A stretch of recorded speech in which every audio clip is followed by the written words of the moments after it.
अस्सलाम वालेकुम। आज से हम FIA पास्ट पेपर्स की एक सीरीज़ स्टार्ट कर रहे हैं जिसमें 10 सालों के MCQs को FIA के जो आए हुए हैं उनको डिस्कस किया जाएगा। हर पेपर को कुछ हिस्सों में डिवाइड किया जाएगा और कम्प्रीहेंसिवली MCQs को डिस्कस किया जाएगा। इन वीडियोस का जो फ़ायदा होगा आपको, उसमें पहला फ़ायदा तो ये है कि जितने भी MCQs जिसमें होंगे वो वेरीफाइड होंगे। मार्केट में जो बुक्स मिलती हैं उसमें अक्सर मिस्टेक्स निकलती हैं, लेकिन यहाँ पे जब हम डिस्कस करेंगे तो कोशिश यही होगी कि मिस्टेक कोई भी ना हो MCQs की और वेरीफाइड हो सब कुछ। और दूसरा फ़ायदा ये होगा कि हर जो वीडियो में 10 अगर MCQs हैं तो उसमें सिर्फ 10 नहीं आपके प्रिपेयर होंगे, बल्कि 25 से 30 MCQs प्रिपेयर होंगे और सारे इंपॉर्टेंट जो कि पास पेपर्स में आ चुके हैं बार बार वो वाले डिस्कस होंगे।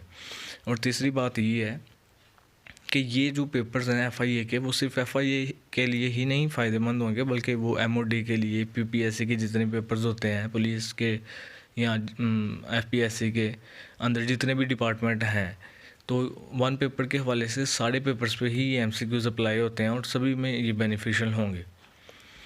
तो कुछ एंड पे टिप्स होंगी, कुछ 2-3 मैं आपको दूंगा कि प्रोडक्टिवली इन वीडियोस से कैसे फ़ायदा उठाया जा सकता है और आप कैसे अपने आप को प्रिपेयर कर सकते हैं। डेली के सिर्फ 15 मिनट देने से आप कुछ महीनों में बिल्कुल तैयार हो जाएंगे किसी भी वन पेपर को क्रैक करने के लिए। तो पहला जो यहाँ पे हमारे पास MCQ है उसमें है कि निकोलास सरकोजे कौन था। निकोलास सरकोजे की यहाँ पे तस्वीर भी है कि निकोलास सरकोजे एक्चुअली वो फ्रेंच प्रेसिडेंट था। ये सारे MCQs FIA 2020 के पेपर में आए हुए हैं। दूसरा MCQ है, which of the following international organisations has no formal structure and secretariat. कौन सी ऑर्गेनाइजेशन है इनमें से जिसका कोई फॉर्मल स्ट्रक्चर ही नहीं है और सेक्रेटेरिएट भी नहीं है। तो आपने यहाँ पे याद रखना है कि G8 जो है वो एक ऐसी ऑर्गेनाइजेशन है जिसका ना तो कोई फॉर्मल स्ट्रक्चर है और ना ही सेक्रेटेरिएट है। इसमें आपने ये जो सारे नज़र आ रहे हैं ना आपको फ्लैग्स, यही 8 वो मुल्क हैं जो कि इसके मेंबर्स हैं। जैसा कि आपको नज़र आ रहा है कनाडा, दूसरा है फ्रांस, जर्मनी, उसके आगे इटली, नीचे जापान, उसके साथ रशिया, फिर UK, फिर USA। आप इनके जो इमेजेस हैं, फ्लैग्स हैं मुख्तलिफ़ मुल्कों के, उसको भी याद रखिएगा। इसको पता होना चाहिए कि कौन से मुल्क का ये वाला फ्लैग है। तीसरा MCQ है, the Iran Pak India gas pipeline is also known as. ये ईरान पाक और इंडिया का जो गैस पाइपलाइन है वो उसका नाम क्या है, तो आपने याद रखना है इसका नाम है पीस पाइपलाइन। आगे हम देखते हैं, which is the largest country in Africa. Africa में सबसे बड़ा जो मुल्क है वो कौन सा है।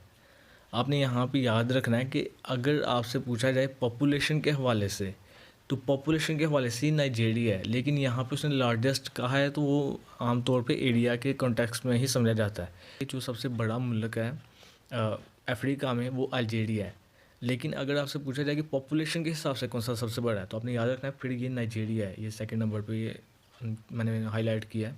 और आपने इसके अलावा ये भी याद रखना है कि जो नाइजीरिया है उसका जो कैपिटल है वो अबूजा है और इसकी ऑफिशियल लैंग्वेज इंग्लिश है।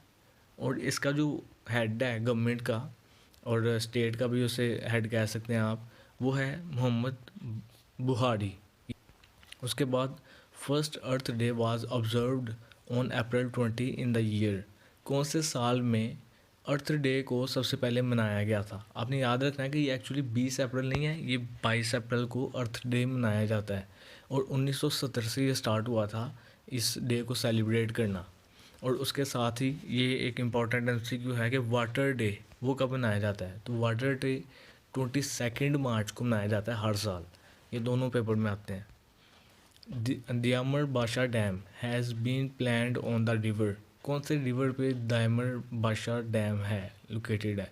ये जो डैम है ये इंडस के ऊपर, इंडस रिवर के ऊपर इसको बना रहे हैं, बल्कि अभी कंप्लीट होने वाला होगा।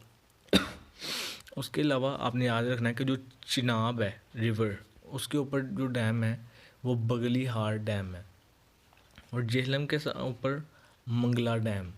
और उसके अलावा MCQ में आता है कि सबसे बड़ा अर्थ फील्ड डैम कौन सा है, वो है Tarbela. The world highest mountain is in. दुनिया का सबसे ऊंचा पहाड़ कौन सा है और कहाँ पे है? दुनिया का सबसे जो ऊंचा पहाड़ है वो नेपाल में है और उसको माउंट एवरेस्ट कहा जाता है। और आपने इसके अलावा याद रखना है कि इटली का जो सबसे बड़ा माउंटेन है उसको मोंटी बियनको कहा जाता है। और इसी तरह से जो चाइना का है, चाइना में लवलीएस्ट माउंटेन पूछा जाता है कि लवलीएस्ट माउंटेन ऑफ चाइना कौन सा है, तो आपने याद रखना है माउंट हुआंगशन इसका जो है ना लवलीएस्ट माउंटेन है। इसी तरह से ये जो इटली का हो गया है, श्रीलंका का सबसे ऊंचा पहाड़ कौन सा है, तो वो है पिदुरु तलागल। ये यहाँ पे थर्ड ऑप्शन में लिखा हुआ है, ये श्रीलंका का सबसे ऊंचा माउंटेन है। On the map of the world which country appears as long shoe. कौन सा एक ऐसा मुल्क है दुनिया में जिसकी जो मैप में शक्ल ऐसे लगती है जैसे कि लंबा सा एक बूट है। तो आप यहाँ पे तस्वीर में भी देख सकते हैं, तो इसका आंसर है इटली। इटली ऐसा लगता है पूरी दुनिया में ऐसा कि ये एक बड़ा सा शू है वर्ल्ड मैप पे। इसके बाद the headquarter of red cross is in. Red cross का हेडक्वार्टर कहाँ पे है? ये जनीवा में है। जनीवा एक्चुअली कैपिटल है स्विट्ज़रलैंड का। और कई दफ़ा ये एमसीक्यू इस तरह भी आता होता है कि अमेरिकन रेड क्रॉस कहाँ पे है। अमेरिकन रेड क्रॉस अगर आएगा तो वो उसका हेडक्वार्टर वाशिंगटन डीसी में है। और उसके अलावा ये जो यूएनएससी है, ये बड़ी दफ़ा आता है कि United nation security council, UNSC का हेडक्वार्टर कहाँ है? यूएनएससी का हेडक्वार्टर न्यूयॉर्क में है। और इसी तरह से ये आईसीजे यहाँ पे लिखा हुआ आपको नज़र आ रहा है, ये इसका हेडक्वार्टर आईसीजे का हेडक्वार्टर है हेग में।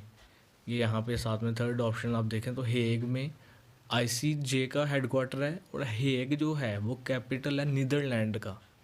नीदरलैंड के अंदर है हेग और हेग के अंदर आईसीजे का ऑर्गेनाइजेशन है। और इसी तरह चौथी ऑप्शन में देखें फैटफ। फैटफ में पाकिस्तान अभी कितने मसला बना हुआ था कि ग्रे लिस्ट पाकिस्तान को किया हुआ था और ब्लैक लिस्ट करने के दर पे था। तो FATF financial action task force इसे कहते हैं, वो भी MCQ में आ जाता है कि FATF किसके को क्या कहते हैं? फाइनेंशियल एक्शन टास्क फोर्स, इसको कहते हैं FATF। तो इसका जो हेडक्वार्टर है वो पेरिस में है और पेरिस फ्रांस के अंदर है, यानी कि पेरिस एक्चुअली फ्रांस का कैपिटल है। ये भी MCQ में आता है। इसके बाद the permanent secretariat of SAARC is established at. जो परमानेंट सेक्रेटेरिएट है सार्क का, जो ऑर्गेनाइजेशन है सार्क, उसका सेक्रेटेरिएट परमानेंट कहाँ पे है? तो आपने याद रखना है वो खटमंडू में है। खटमंडू कहाँ पे? नेपाल के अंदर। ये भी आ जाता है कि खटमंडू कौन से इलाके में है, यानी कि कौन से मुल्क का शहर है। खटमंडू नेपाल का कैपिटल है। और सार्क को कहते क्या हैं, वो यहाँ पे लिखा है south Asian association of regional cooperation. इसको कहते हैं सार्क, SAARC। और इसके 8 मेंबर हैं।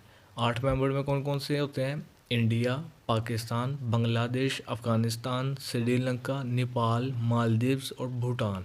ये सारे लिखे हुए, ये भी MCQ में आता है। आपने याद रखना है कि 8 मेंबर कौन कौन से हैं।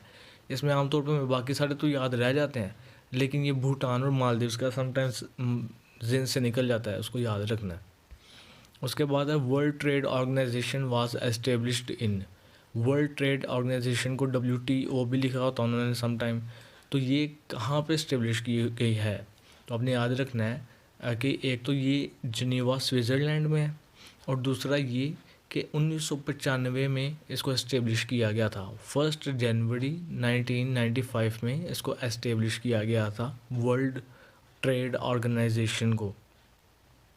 आज के लिए आपने यही MCQs प्रिपेयर करने हैं और इसकी जो याद करने के सबसे बेहतरीन स्ट्रेटजी वो यही है कि जब आप वीडियो देखें, 10 मिनट की वीडियो है, उसको आप इसमें जो कुछ भी डिस्कस होता है वो सारा एक दफ़ा नोटबुक पे लिख लें और इसको ऑनलाइन स्ट्रीमिंग करते हुए ही आप उसको देखें और समझें। क्योंकि अगर आप डाउनलोड कर लेंगे तो बाद में आपको कभी टाइम नहीं मिलना कि मैं उसको दोबारा देखूं। तो आप बेहतर यही है कि आप उसको साथ साथ ही लिखें और अपने रिकॉर्ड का हिस्सा बनाएं। और इसका उसको डिवाइस करने का तरीका ये है कि जब आपके पास आप थके हुए हैं फ़र्ज़ करें, तो जैसे आप सॉन्ग्स लगा लेते हैं, जैसे आप समटाइम न्यूज़ ऐसे लगा के बैठे होते हैं, तो समटाइम आप वीडियो भी लगा के रख सकते हैं कि आपकी रिवीजन होती जाए, आपकी आप अनकॉन्शियस माइंड में बातें बैठती जाएँ।